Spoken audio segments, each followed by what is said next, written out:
All right, Angela, thanks. Democratic state lawmakers are raising alarms tonight about a bill making its way through the State House.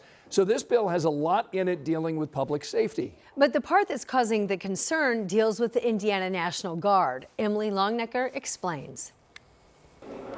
Yeah, the bill is House Bill 1343, and as you said, there are a lot of parts to it, but there is one part that a Democratic lawmaker characterized as playing with fire. That's the part of the bill that would allow the Indiana National Guard to create a police force within its ranks. That force would be able to go into cities and towns at the direction of the governor and have police authority.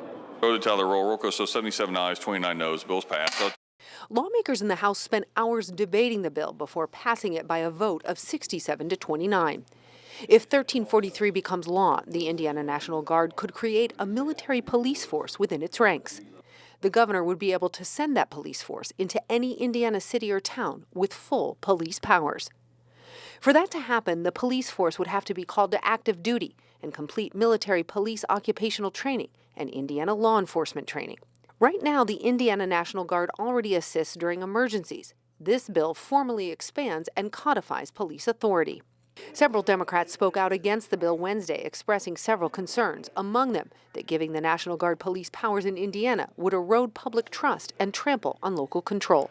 Indiana would be one of the only states with a permanent government-controlled military force. Indiana would give its governor broader unilateral deployment powers over any other state in our nation. That's the facts.